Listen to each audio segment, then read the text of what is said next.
لكم عدو مبين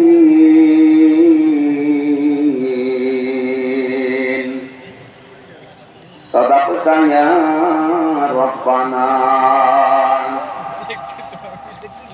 عن أبي سعيد الخدري رضي الله تعالى عنه قال قال النبي صلى الله عليه وسلم أنا خاتم النبيين لا نبي بعدي إلى آخر الحديث رواه ابن ماجه. وقال تعالى في شان رسوله وما زادهم إلا إيمانا وتسليما. اللهم صل على سيدنا مولانا محمد وعلى آل سيدنا مولانا محمد بلغ العلا بكماله كشف الدجى بجماله حسنت جميع خصاله صلوا عليه وآله. الحمد لله. আঞ্জুমানে খেদমতে কোরআন সিলেট 3 দিন ব্যাপী ঐতিহাসিক তাফসীরুল কোরআন মাহফিল এমসি কলেজ ময়দানে সমাপনী রজনীর স্বনামধন্য সভাপতি এ মাহফিলে তাফসীর পেশ করবেন আন্তর্জাতিক খ্যাতি সম্পন্ন মুফাসসিরে কোরআন হাজার হাজার আলেমের উস্তাদ শায়েখ সাইয়্যিদ কামাল উদ্দিন জাফরি আতাল্লাহু উমরাহু ওয়া বারাকাল্লাহু ফি হায়াতি। সকলে বলেন আমিন। এখানে তাফসীর পেশ করবেন মুফাসসিরে কোরআন আল্লামা ইসহাক আল মাদানী। তাফসীর পেশ করবেন বিশ্বনন্দিত মুফাসসিরে কোরআন বাংলাদেশের কৃতি সন্তান শ্রদ্ধাভাজন বড় ভাই ডক্টর মিজানুর রহমান আজহারী দামাত বারকাতুহুমুল আলিয়া। মঞ্চে বসা আছেন যারা সকল আম্বিয়াদের রূহানী সন্তান সম্মানিত উলামায়ে কেরাম, সামনে বসা মুসলমান ভাইরা, পর্দার আড়ালের সম্মানিতা মা এবং বোনেরা, প্রশাসনের ভাইরা, গোয়েন্দা বিভাগের দায়িত্বে যারা আছেন, বিশেষ করে এই মাহফিলের বরেণ্য সদস্য যারা স্বেচ্ছাসেবকবৃন্দ, দল মত জাতি বর্ণ ধর্ম নির্বিশেষে কোরআন কারীমের এই অনুষ্ঠান শুধু মুসলমানদের জন্য না, হাযা বায়ানুল লিন্নাস হুদাল লিন্নাস, মানুষ পদবাচ্যে যারা বিবেচিত সবার জন্য আজকে এই অনুষ্ঠান। যদিও মুসলমানেরা এটা সাজিয়েছে, সিলেট সহ আশপাশের 8-10টা জেলা থেকে আমরা জানি এখানে মানুষ এসেছে কোরআন শোনার জন্য। সুতরাং বাংলাদেশের ঐতিহ্যবাহী এলাকা হযরত শাহজালাল রহমাতুল্লাহ আলাইহির পুণ্যভূমি সিলেট, কোরআন যারা আমরা শুনতে এসেছি মানুষ হিসাবে, আল্লাহ রাব্বুল আলামিন কোরআন কারীমের তেলাওয়াতকৃত আয়াত থেকে দুনিয়া এবং আখিরাতের উপকার হয় এমন কিছু নিয়ে যাওয়ার তৌফিক আমাদেরকে যেন দান করেন, আমিন। যারা এখানে এসেছি মানুষ, কোরআন কারীমের মূল প্রতিপাদ্য বিষয় হচ্ছে মানুষ। আমরা সে মানুষ নিয়ে কথা বলবো ইনশাআল্লাহ।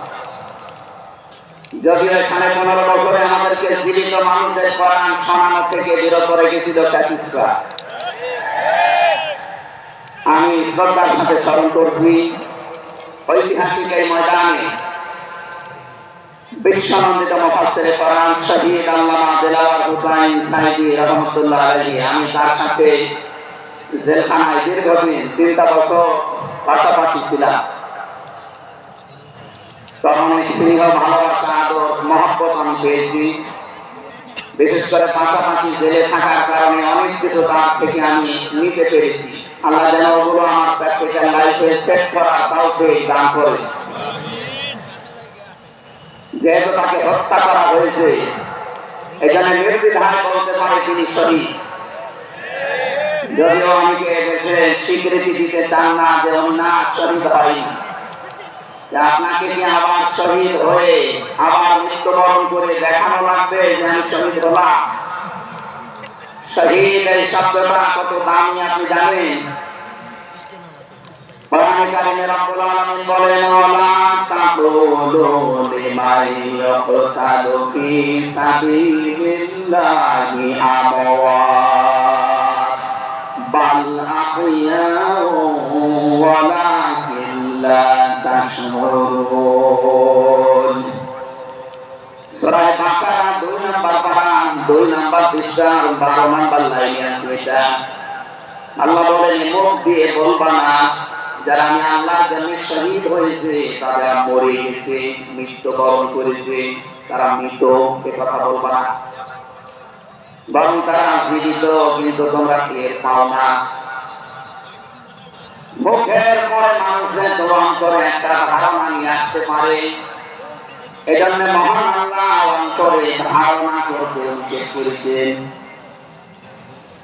ولا تحسبن الذين قتلوا في سبيل الله أمواتا بل أحياء عند ربهم يرزقون।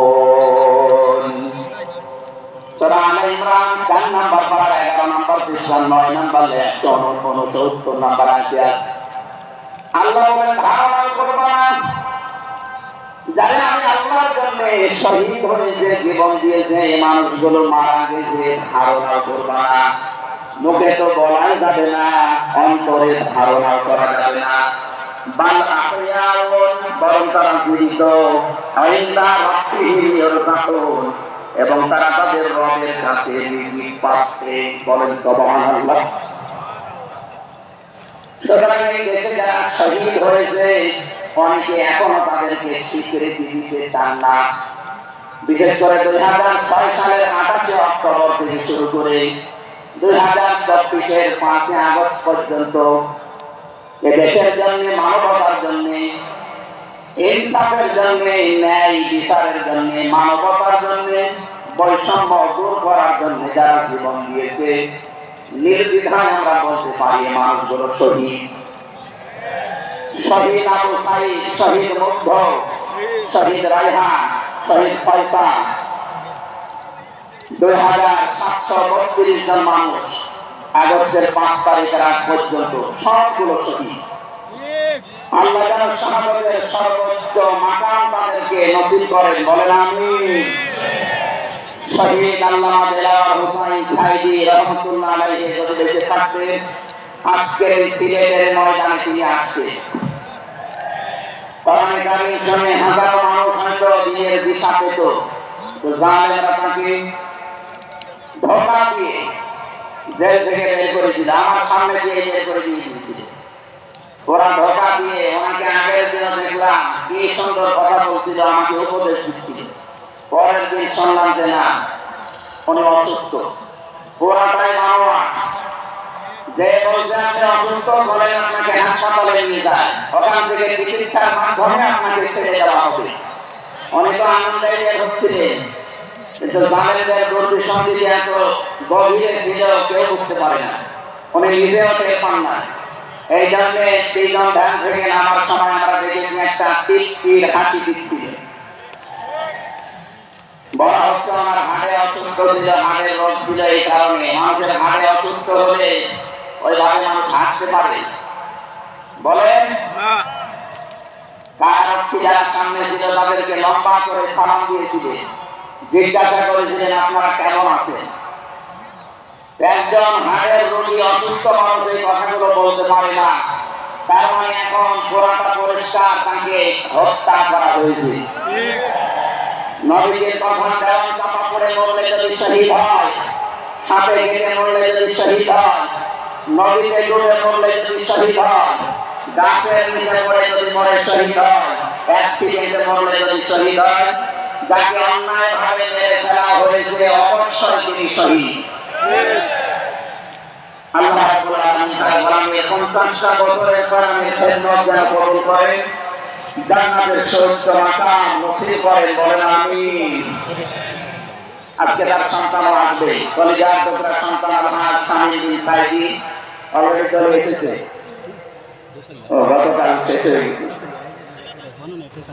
আমাকে সিলেট পর্যন্ত আমার পেছনে আপনাদের যে সমস্ত মানুষগুলো ভূমিকা পালন করেছে, আমার শ্রদ্ধাভাজন উস্তাদ, ইসলামিক চিন্তাবিদ, শিক্ষাবিদ আলহাজ মাওলানা আব্দুল সালাম আল মাদানী, আতাল্লাহু উমরাহু ওয়া বারাকাল্লাহু ফি হায়াতি, সকলে বলেন আমিন।